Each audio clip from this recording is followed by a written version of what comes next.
Page 27. How many pages in our notes in total? Oh, Mr. Jar. Mr. Jar. Yo. Wait, One Mr. Jar. second. Let's see how many pages in total.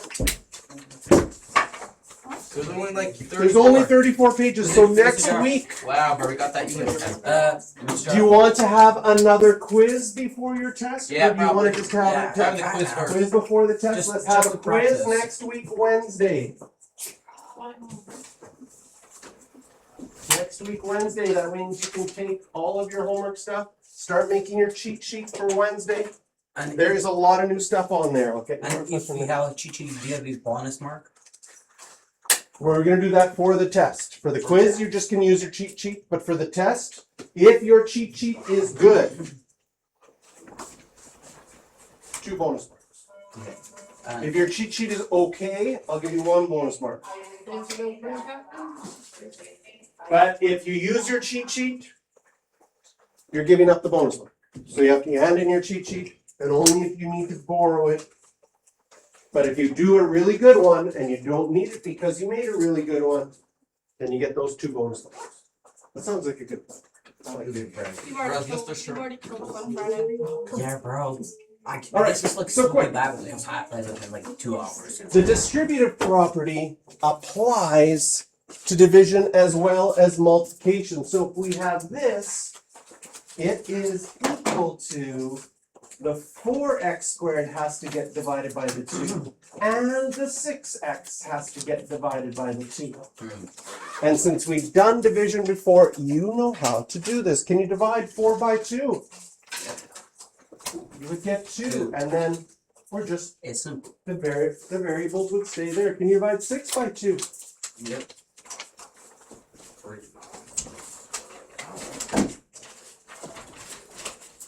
There's our final answer. No problem.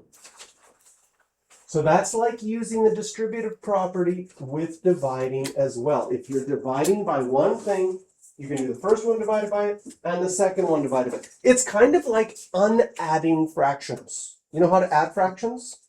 To add fractions, what did you need? A common denominator. And then adding fractions would go back this way and say, I add the top and keep my common denominator. So we've done adding fractions.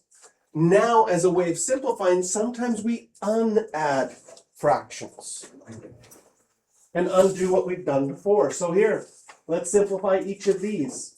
First, we can distribute the 5ABC is getting divided by the 5AB, and the 15AB is getting divided by the 5AB. Can you do 5 divided by 5? Yes. 1 You get 1. Now, we could write the 1 or not. or not.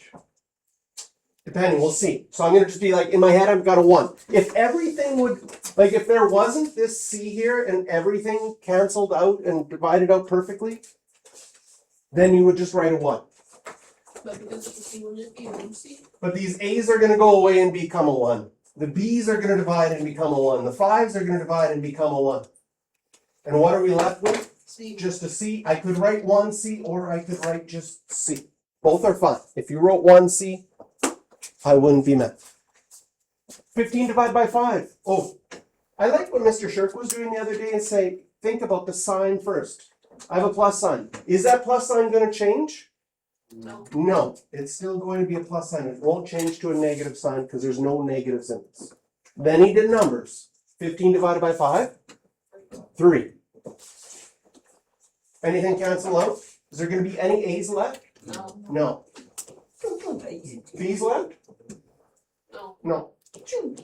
They would all go away. We're just left with the plus 3. That's my final answer. I like to circle my final answer. Done. Next one, we'll distribute 9x to the 6, and that's going to be over minus 3x squared. Then minus, and I have 3x to the 4, and that's going to be over minus 3x squared. And then I have plus 6x cubed, and that's going to be over negative 3x squared. So step 1 is like basically just a lot of rewriting. And it's kind of nice when you don't have to write very much to get some marks for showing work. Sign, is the first one gonna be positive or negative when we simplify? Negative. It's gonna be negative, so I'm gonna put that negative one in front. What is 9 divided by 3? 3. I'm gonna do my numbers next, 3. What about my x's? Do I have more x's on the top or more x's on the bottom? Top. More x's on the top. How many more? 4. If you had more x's on the bottom, you'd have to draw a line and put the numbers on the bottom. Okay? Since we have nothing bigger on the bottom, if you put your math goggles on, technically there's still a line there and a 1. Right? There's still a 1 on the bottom. But we don't need to write that, so we take off our math goggles and go like, oh yeah, we don't need to write that. That's there, but we don't have to worry about that. Next one, sign first. You've got a negative, and then you got a fraction with another negative. Is that going to be positive or negative? Positive. It's going to be positive, because a negative times a negative, positive. Numbers, 3 divided by 3? 1. 1. I could write the 1, but I'm going to hold off, because I don't need to. Do I have variables that will simplify? Yes, I have x's on the top and x's on the bottom. Where do I have more, top or bottom? Top, how many more? 2. 2 more, so we're going to be left with an x squared. Next one, sign first. Negative. It's going to be negative because positive times a negative, negative. Numbers wise, 6 and the 3. That simplifies. Now, sometimes in these questions, and you had them on some of your assignments, if you have numbers that don't simplify, then you just leave the 1 number on the top and the 1 number, like that 2 divided by 3, I can't do that without going to decimals. I can leave the 2 on the top, leave the 3 on the bottom. We can leave it with fractions that way, instead of going to our decimals. How about x's? Are there more x's on the top or the bottom? Top. Top, how many more? 1. So we have x to the 1, but I don't have to write that 1.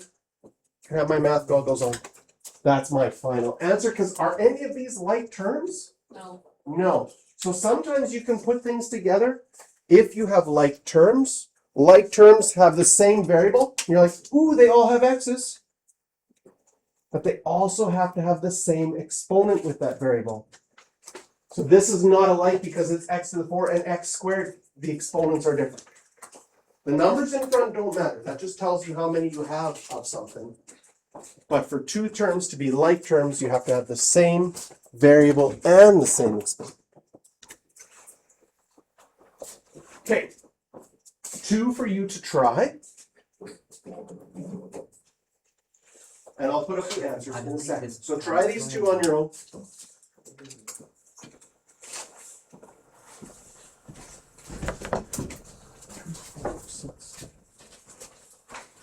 Oh, it's perfect.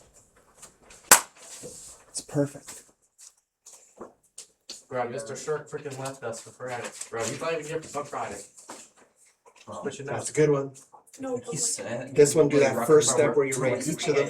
Oh yeah, he better This last keep step, we're going. going to do this example and then one again. Look, I don't I know. know. Okay, I saw how like he was online. Like, I like. How dare Mr. Shirk abandon us? I know. What was he thinking?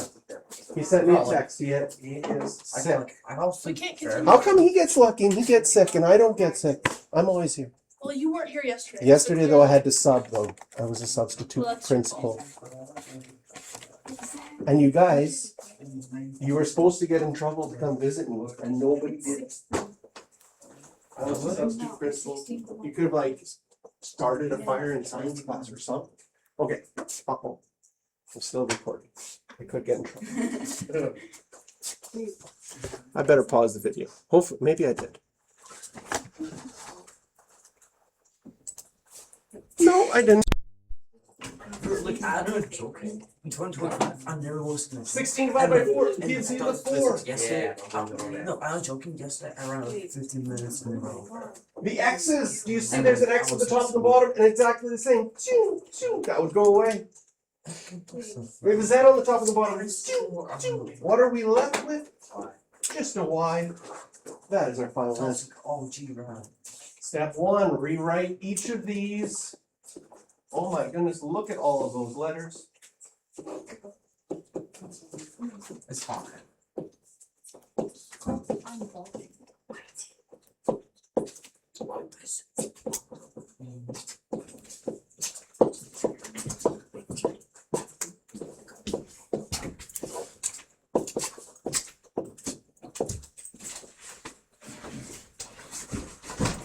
So step one is fairly straightforward because you can just write it.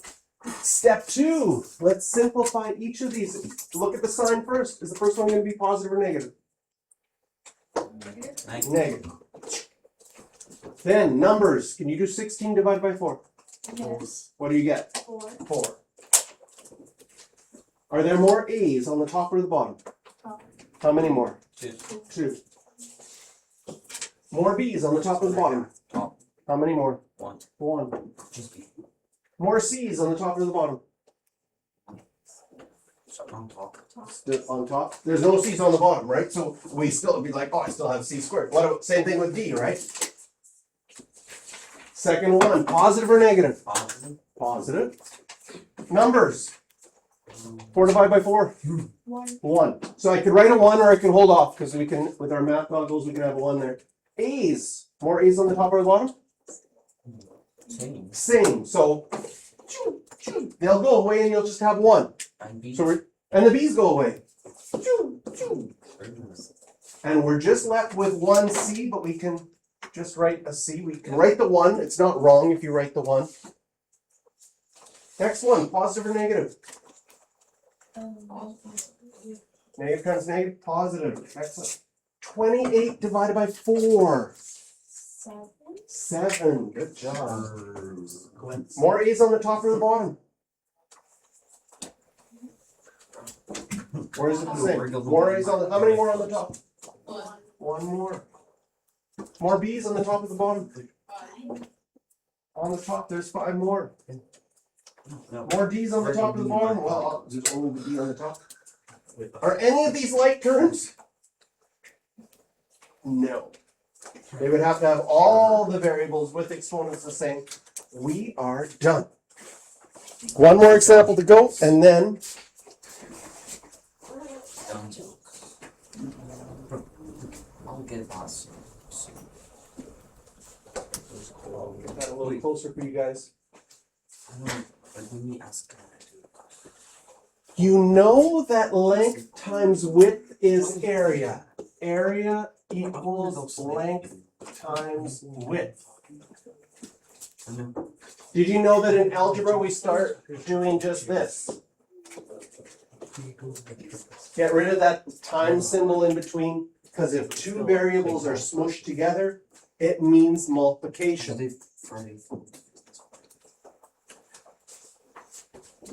Now, if there's something you don't know, like in this equation, I don't know the length.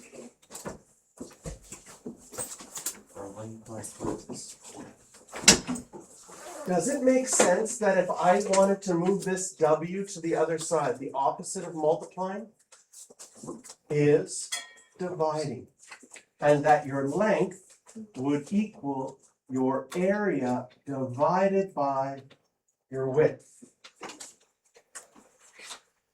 Think about it with numbers. If I tell you 30 equals 5 times something, you could figure it out and say, oh, I know 5 times 6 is 30. Or you could take 30, divide it by 5, and then see that it's 6. We're going to use that idea and say, I now know my length is my area, which was 30x squared minus 25x, divided by my width, which was 5x. And this is the same thing we were just doing. We can distribute that and say my length would be the 30x squared has to get divided by the 5x. Subtract, and my 25x has to get divided by my 5x.